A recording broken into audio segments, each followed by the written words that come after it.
Tumenye ibiri mu nyandiko nimero ya gatatu igice cya gatanu. Ni itegeko nimero 71 akarongo kaberamye 2024 ryo kuwa 26 Kamena 2024 rigenga abantu n'umuryango, kuva ku ngingo y'104 kugera ku ngingo y'130. Nk'uko twabikoze mu bice bibanza, turasoma ibyanditse mu rurimi rw'ikinyarwanda kandi turahera aho igice cya 4 cyasorejwe, ni ukuvuga ku ngingo y'103. Dutangirane n'umutwe wa 7, ubushobozi bw'abantu. Ku bisobanuro by'amagambo akoreshwa muri iri tegeko bishakirwa mu ntangiriro y'igice cya mbere cy'iki kiganiro. Tumenye ibiri mu nyandiko nimero ya gatatu mu ngingo ya 2 y'itegeko nimero 71 akarongo kaberamye 2024 ryo kuwa 26 Kamena 2024 rigenga abantu n'umuryango turimo turasoma. Nk'uko byagenze mu bice bibanza, muri iki gice naho tuharasomwa igice kingana n'iminota nka 25 duhagarike, tuzakomereze ku kindi gice bityo kugeza turangije. Muri kumwe na Ndimurwayo Jean Bosco, Kigali kwa 18 Nzeri 2025. Umutwe wa 7, ubushobozi bw'abantu. Icyiciro cya mbere, ubukure. Akiciro ka mbere, imyaka y'ubukure no gusabirwa ubukure. Ingingo y'104, imyaka y'ubukure. Imyaka y'ubukure ni imyaka 18 y'amavuko. Umuntu ufite imyaka y'ubukure agira ubushobozi uretse aho itegeko cyangwa andi mategeko abiteganya ukundi. Ingingo y'105, ubukure n'abemerewe gusabira umwana ubukure. Icya mbere, guhabwa ubukure ni icyemezo gituma umwana afatwa nk'umuntu mukuru ufite ubushobozi uretse aho amategeko abiteganya ukundi. Icya kabiri, iyo hari impamvu zifite ishingiro, umwana ugejeje ku myaka 16 ashobora gusabirwa ubukure n'aba bakurikira: a. Ababyeyi be cyangwa umwe muri bo ukiriho. b. Uwamugize umwana ataramubyaye. c. Umwishingizi we byemewe n'inama y'ubwishingire. d. Imiryango iharanira uburenganzira bw'umwana. 3. Umwana wujuje imyaka 16 ashobora kwisabira ubukure iyo adafite ababyeyi cyangwa umwishingizi. 4. Iteka rya Minisitiri ufite irangamimerere mu nshingano rigena ibishingirwaho kugira ngo umwana ahabwe ubukure. Ingingo y'106, uburyo ubukure butangwa. Mbere, ubukure busabwa mu nyandiko ishyikirizwa umwanditsi w'irangamimerere w'aho umwana atuye cyangwa aba. Nyuma yo kumva umwana usabirwa ubukure no gusuzuma ko impamvu zashingiweho zifite ishingiro, ubukure bwemezwa n'umwanditsi w'irangamimerere kandi bugashyirwa mu nyandiko y'ivuka. 2. Iyo ubusabe bwakozwe n'umwishingizi, bugomba no kwandikwa mu nyandiko y'ubwishingire. Akiciro ka 2, guhagararirwa k'umwana no guta agaciro k'igikorwa yakoze. Ingingo y'107, guhagararirwa k'umwana. Icya mbere, umwana ahagararirwa n'umufiteho ububasha bwa kibyeyi mu birebana no gukoresha uburenganzira bwe uretse aho amategeko ateganya ko ashobora kugira icyo akora ubwe. 2. Mu butabera, umwana ahagararirwa n'umufiteho ububasha bwa kibyeyi cyangwa imiryango iharanira uburenganzira bw'umwana kandi ikirego gitangwa mu izina ry'umwana. Icyakora, umwana ufite imyaka 16 abisabye mu nyandiko ashobora guhabwa uburenganzira na perezida w'urukiko rubifitiye ububasha bwo kwitangira ikirego kirebana n'imimerere, ikoreshwa ry'ububasha bwa kibyeyi ku mwana cyangwa ikindi gikorwa cyamugirira akamaro. Ingingo y'108, guta agaciro kw'igikorwa gikozwe n'umwana.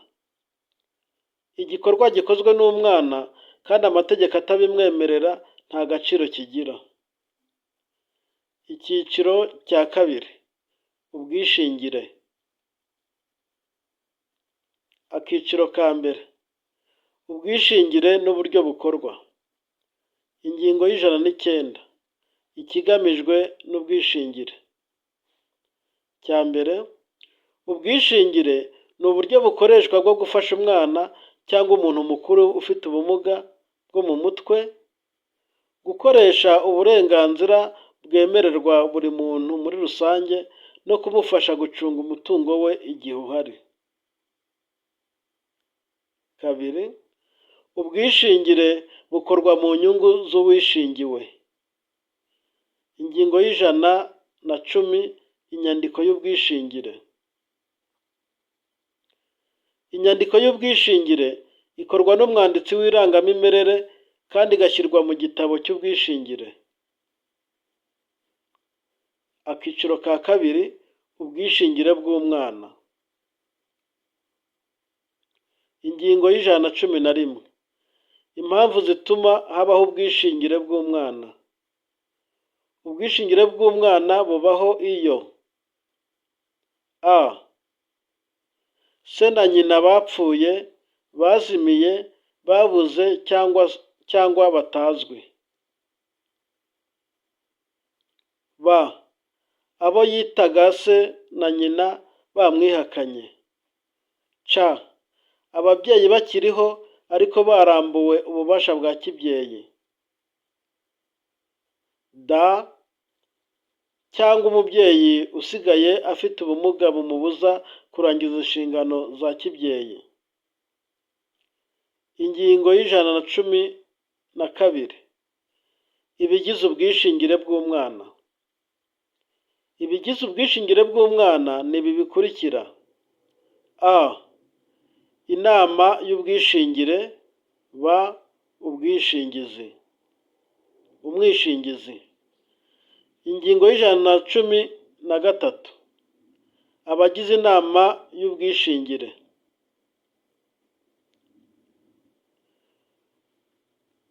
Inama y'ubwishingire igizwe n'abantu batatu bahagarariye umuryango wa se w'umwana na batatu bahagarariye umuryango wa nyina w'umwana n'umwanditsi w'irangamimerere w'aho umwana atuye cyangwa aba. Icyakora, aho bidashoboka, umwanditsi w'irangamimerere w'aho umwana atuye cyangwa aba ashyiraho abagize inama y'ubwishingire nibura batanu. Ingingo y'114, uburyo bwo gutoranya abagize inama y'ubwishingire. Cya mbere, inama y'umuryango itoranya abagize inama y'ubwishingire mu bavandimwe ba hafi b'umwana bujuje imyaka y'ubukure bigaragara ko hari icyo bazamarira umwana kandi b'inyangamugayo ku buryo bazaha umwana uburere bwiza. Abagize inama y'ubwishingire bitoramo perezida, visi perezida n'umwanditsi. Kabiri, iyo umwana afite abo bavukana bujuje imyaka y'ubukure bahita baba mu nama y'ubwishingire hatitawe ku mubare wabo. Gatatu, iyo abafitanye isano n'umwana yaba ishingiye ku buvandimwe cyangwa kwishyingiranwa ku ruhande rwa nyina cyangwa ku ruhande rwa se batageze ku mubare uhagije, umwanditsi w'irangamimerere ahamagaza umuntu usanzwe amwitaho. Abaturage bazwiho kuba baragiranye ubucuti na se cyangwa na nyina w'umwana. Mu gihe nabo babuze, ahamagara abantu b'inyangamugayo b'aho uwo mwana atuye cyangwa aba. Ingingo y'115. Inshingano z'inama y'ubwishingire. Iya mbere, inama y'ubwishingire ifite inshingano zikurikira: a. Gukurikirana no kugenzura imikorere n'imigendekere y'ubwishingire. b. Kubarura umutungo w'umwana wishingirwa. c. Gusuzuma no gutanga uburenganzira mu igurishwa cyangwa igwatizwa ry'umutungo w'umwana igihe hagamijwe gukemura ibibazo bye. d. Guhagarika umwishingizi no kumusimbura igihe adashoboye kuzuza inshingano ze. e. Kugaragariza umwana umutungo iyo amaze gukura cyangwa kubona ubukure. Cya kabiri, haseguriwe ibiteganywa mu gika cya mbere cy'iyi ngingo, kugurisha no kugwatiriza umutungo utimukanwa w'umwana byemezwa n'urukiko rw'aho uwo mutungo uherereye, bisabwe mu buryo bw'inyandiko nsobanurakirego itanzwe n'umuburanyi umwe. Gatatu, mu kurangiza inshingano yo gukurikirana no kugenzura imikorere n'imigendekere y'ubwishingire, inama y'ubwishingire igomba nibura rimwe mu mwaka gusaba umwishingizi inyandiko igaragaza ishusho y'icungamutungo w'umwana kandi ikagenzura ko bifite ishingiro hashingiwe ku nyandiko za ngombwa. Ingingo ya 116. Itumizwa n'iterana ry'inama y'ubwishingire. Cya mbere, inama y'ubwishingire iterana nibura rimwe mu mwaka n'igihe cyose bibaye ngombwa, itumijwe na perezida wayo abyibwirije cyangwa abisabwe n'umwe mu bayigize, umwana cyangwa undi ubifitemo inyungu. Kabiri, inama y'ubwishingire iterana kandi ikayoborwa na perezida wayo cyangwa visi perezida igihe perezida adahari. Iyo hari nibura 2/3 by'abayigize, impande zombi zihagarariwe. Iyo umubare wa ngombwa utuzuye, inama yimurirwa ikindi gihe ikongera gutumizwa mu gihe kitarenze iminsi 15. Icyo gihe inama iterana kandi igafata ibyemezo hatitawe ku mubare w'abayitabiriye. Ingingo y'117. Ifatwa ry'ibyemezo by'inama y'ubwishingire. Ibyemezo by'inama y'ubwishingire bifatwa ku bwiganze bwa 2/3 by'abitabiriye inama. Iyo amajwi angana, itora risubirwamo. Iyo ku nshuro ya kabiri amajwi yongeye kungana, ijwi ry'uwayoboye inama rikemura impaka. Ingingo y'118. Kwitabira y'inama y'ubwishingire. Ugize inama y'ubwishingire watumiwe mu nama ategetswe kuyitabira. Usibye inshuro 2 zikurikirana nta mpamvu zumvikana, arasimburwa mbere y'uko inama ikurikira iterana. Ingingo y'119. Umwana wishingirwa na leta. Cya mbere, umwana udafite umwishingira yishingirwa na leta. Kabiri, iteka rya minisitiri ufite abana mu nshingano rigena imigendekere y'ubwishingire bukorwa na leta. Ingingo y'120. Ibisabwa umwishingizi. Cya mbere, umwishingizi agomba kuba: a. Ari umunyarwanda. b. Afite nibura imyaka 21 y'amavuko, uretse umuntu ufite imyaka y'ubukure wahawe uburenganzira bwo gushyingirwa ataruzuza imyaka 21 y'amavuko. c. Afitiye umwana akamaro. d. Afite ubwangamugayo bugaragaza ko azarera neza umwana.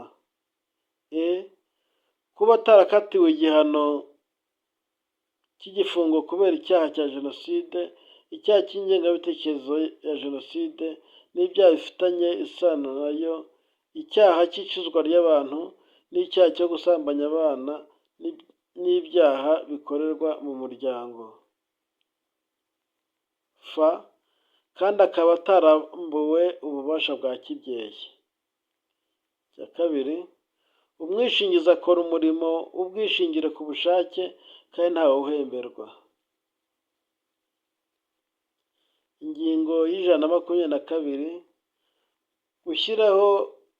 gushyiraho umwishingizi. Icya mbere, umwishingizi ashyirwaho mu buryo bukurikira: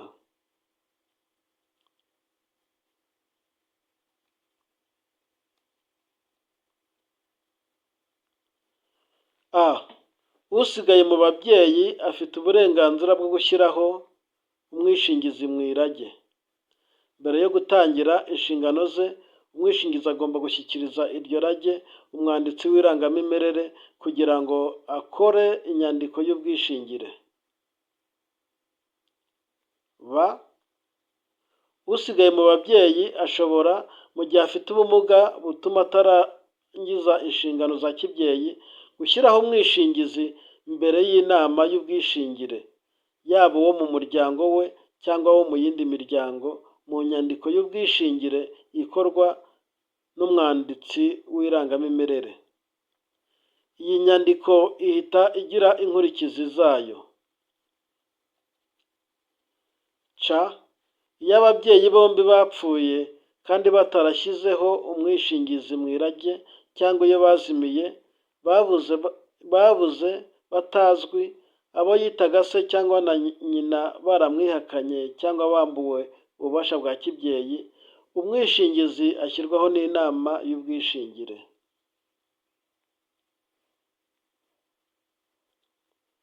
Kabiri, umwishingizi washyizweho afite uburenganzira bwo kwemera cyangwa kwanga inshingano yahawe n'inama y'ubwishingire.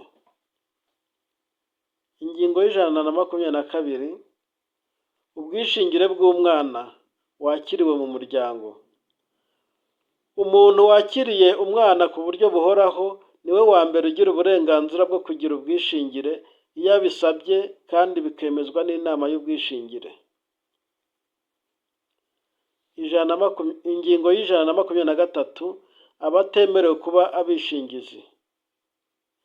Abantu bakurikira ntibashobora kuba abishingizi: utaragera ku myaka 21 y'amavuko, uretse umuntu ufite imyaka y'ubukure, wahawe uburenganzira bwo gushyingirwa ataruzuza imyaka 21 y'amavuko. Uwambuwe ubushobozi n'inkiko. Uburana cyangwa uw'ababyeyi be bafitanye urubanza n'uwo mwana.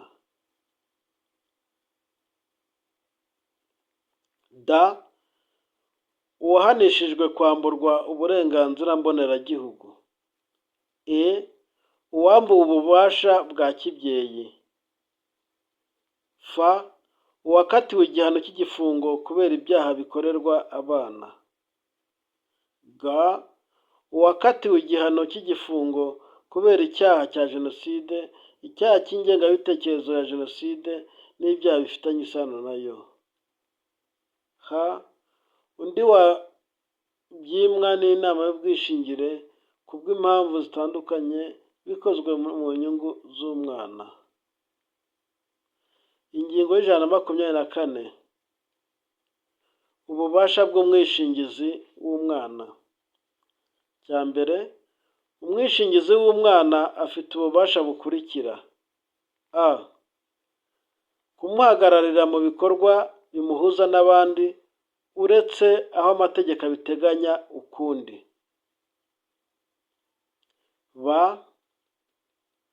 Gucunga umutungo we ku buryo bwa kibyeyi kandi akaryozwa ingaruka zitewe n'imicungire mibi yawo.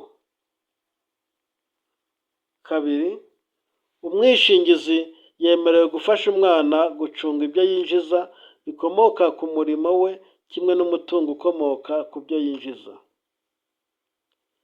Ingingo y'125. Inshingano z'umwishingizi w'umwana. Iya mbere, umwishingizi ashinzwe kwita ku mwana. Umwana ntashobora kugira ahandi aba umwishingizi atabimwemereye. Kabiri, umwishingizi ategetswe kwita ku mwana, kumurera, kumurihira amashuri no kumuha ibindi byangombwa by'ibanze akurikije ubushobozi bwe. Gatatu, iyo umwana afite umutungo, umwishingizi ategetswe kuwucunga no kuwitaho mu nyungu z'umwana.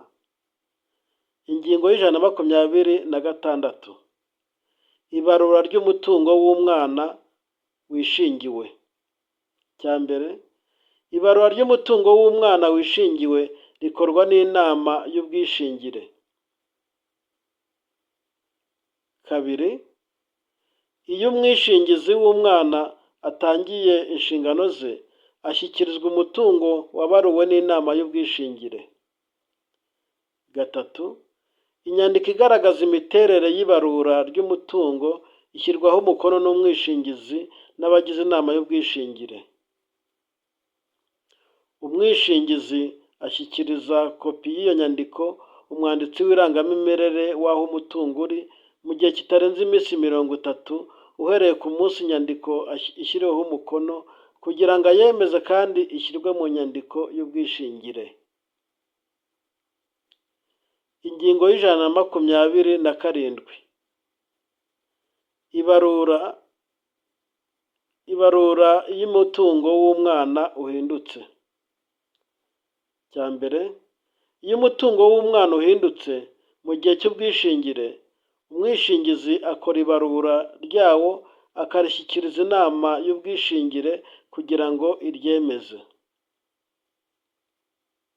Kabiri, iyo inama y'ubwishingire yemeje ibarura ry'umutungo w'umwana, umwishingizi ashyikiriza umwanditsi w'irangamimerere kopi y'iryo barura kugira ngo ryongerwe mu nyandiko y'ubwishingire.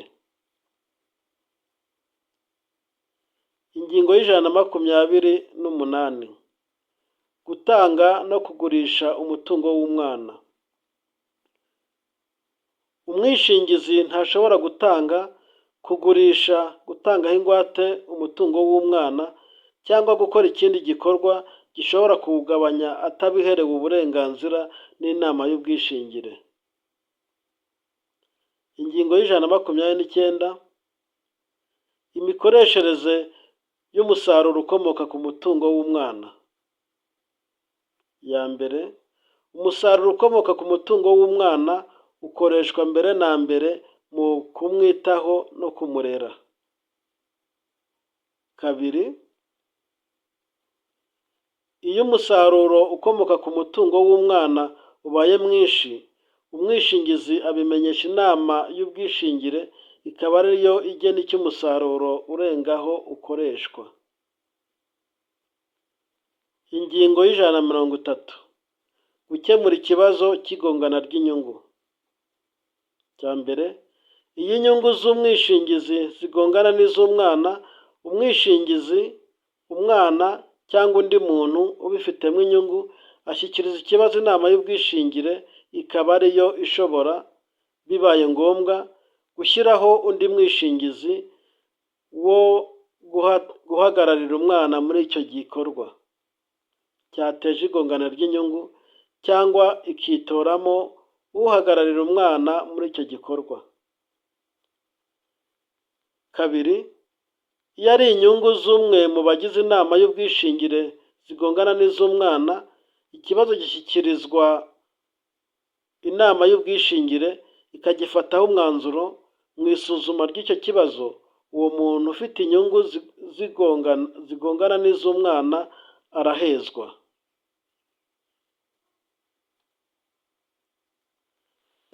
Ni kuri iyi ngingo y'130 dusoreje igice cya 5 cya tumenye ibiri mu nyandiko nimero 3.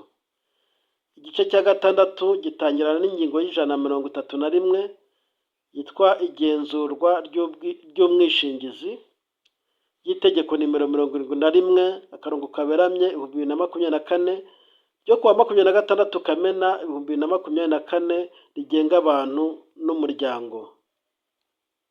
Murakoze, mugire amahoro y'Imana.